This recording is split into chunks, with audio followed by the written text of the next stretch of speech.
याज्ञवल्क्य जी महाराज ने भरद्वाज जी से कहा कि महाराज भगवान शिव जी की दशा जो थी माँ पार्वती की उससे बहुत कम है। भगवान शंकर दर दर भटक रहे हैं, माता पार्वती एक जगह बैठी हैं। ऐसी दशा में जब शिव जी का राम से प्रेम बढ़ा, जब राम राम भगवान शंकर ज्यादा ही भजने लगे सती के वियोग में, तो आप देखिए कि पार्वती मैया को तो नहीं मिले शंकर। बोलो सीताराम। समझने का संकेत है। अभी मैंने कहा था मन की पूजा की जाती है आंख बंद करने के, या तुम किसी चीज को त्याग या ज्यादा उपवास करो या किसी प्रकार का अन्य काम करो तो वो जरूरी नहीं है। अब आप यहाँ प्रमाण देख लीजिए आगे की चौपाई में। यहाँ प्रमाण क्या है? यहाँ प्रमाण एक है कि माता पार्वती को शंकर जी तो नहीं मिले, लेकिन शंकर जी को अपने इष्ट देवता मिल गए। बोलो सीताराम। कहाँ मिले? जब भगवान शंकर इधर उधर भटक रहे थे, अरे कोई हमें राम कथा सुना दो, अरे कोई राम चर्चा सुना दो, अरे कोई हमसे सुन लो। बोलो सीताराम। भाई प्रेमी जो होता है ना वही जानता है, प्रेमी की दशा प्रेमी ही समझ सकता है। अब प्रेम है वो जो जिसका जहां हो जाए। भगवान शंकर का प्रेम राम में लग गया, सती चली गई कोई बात नहीं, सती का प्रेम भुला दिया भगवान शंकर ने, राम में प्रेम लगा लिया। और राम में इतना प्रेम लगाया कि जहां देखो उसी कोई राहगिरी चलने वाले महात्मा से किसी से भी जाके भगवान शंकर कह देते हैं त्रिशूल गाड़ के, ए भैया सुनो, या तो हमसे राम कथा सुन लो या फिर हमें राम कथा सुना दो। ये दुर्दशा हो गई भगवान शंकर की। माला लेके जरूरी नहीं है बैठना। आप अहरनिश जिस व्यक्ति का चिंतन करने लगेंगे, चलते फिरते उठते बैठते जागते, आप जिसका चिंतन करोगे आप उसको प्राप्त कर लोगे, या फिर आप यूं कहें कि आप वही बन जाओगे। बोलो सीताराम। आपके बेटा के मन में कलेक्टर बनने की इच्छा है और वो लगन से कार्य करता रहे तो 100% वो एक दिन कलेक्टर बन जाएगा। एक वो मिट्टी होती है भिनभिनी जो अपने अलमारियों में या छतों में या टेबल में भी कहीं भी लगा लेती है, जो वस्तु स्थायी होती है कहीं उसमें जाके वो भिनभिनी मिट्टी जोड़ जोड़ के लगा लेती है। उसके अंदर वो किसको डाल देती है? इल्ली डालती है ना, इल्ली ही होती है वो कीड़ा, शायद मेरी समझ से उसमें इल्ली डाल देती है और वो भिनभिनी आकर के मिट्टी मुंह में भर के आती है और उस माटी को अपने मुंह से धीरे धीरे उस घर को इतना मजबूत बना देती है कि जब वो सूख जाए तुम घूसा भी मारना तो तुम्हारा घूसा टूट जाएगा, लेकिन वो टूटने वाला नहीं है। अब आप ये विचार करिए, कोई दुनिया का साइंटिस्ट, कोई दुनिया की कंपनी इतने अच्छे तरीके से वो घर नहीं बना सकती जैसी वो भिनभिनी बना लेती है कि उस भिनभिनी के उस छिद्दे के अंदर वो इल्ली जीवित रहती है और उसमें हमारी आपकी आंखों से छेद भी नहीं दिखता है। बोलो सीताराम। दिखता भी नहीं है। अब वो भोजन कहां से करती है, उसको वायु कहां से मिलती है, उसमें प्राणों का संचार कहां से है, इसका पता लगा पाना शायद मुश्किल है हमारे आपके लिए।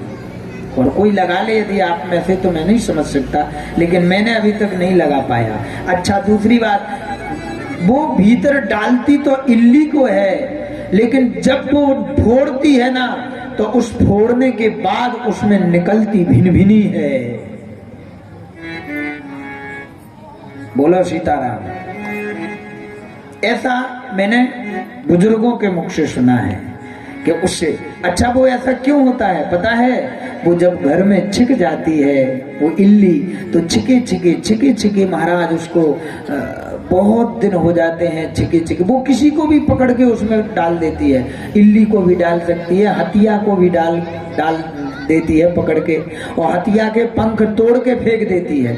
आप देखना बारीकी से, उस हथिया के जो हथिया होते हैं ना हरे हरे, वो चटते हैं, वो भिन भिनी हथिया को पकड़ के आती है और उसके पंख तोड़ देती है, और पंख तोड़ के और फिर उसको उस मिट्टी में डाल देती है, और फिर उस घर को बंद कर देती है, और बंद करके वो हर 1 घंटे में 10 बार आती है मिट्टी भर भर के, और भिन्न की आवाज करते करते उस घर का निर्माण करती रहती है। और एक दिन वो आता है कि उस भिन्न भिन्न की आवाज से इतनी भयंकर कप जाता है वो अंदर पड़ा हुआ जीव, चाहे वो इल्ली हो, चाहे हथिया हो, चाहे कुछ भी हो, वो इतना डरने लगता है उसकी आवाज से कि हमेशा महाराज उसे वो भिनभिनी ही भिनभिनी याद आती है।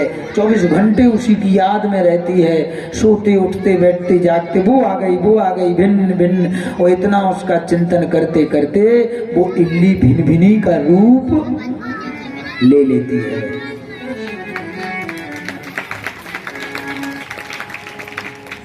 तो ये प्रमाण है हमारे आपके लिए, ऐसे एक नहीं हजारों प्रमाण हैं कि आप जिसका ज्यादा चिंतन करोगे आपको वो प्राप्त हो जाएगा। बोलो सीताराम। पर यदि आपके चिंतन में कोई खोट है तो नहीं। एक चिंतन किसने किया था? एक चिंतन किया था रावण ने। किसका? राम का। तो रावण ने राम को घर बुला लिया लंका में।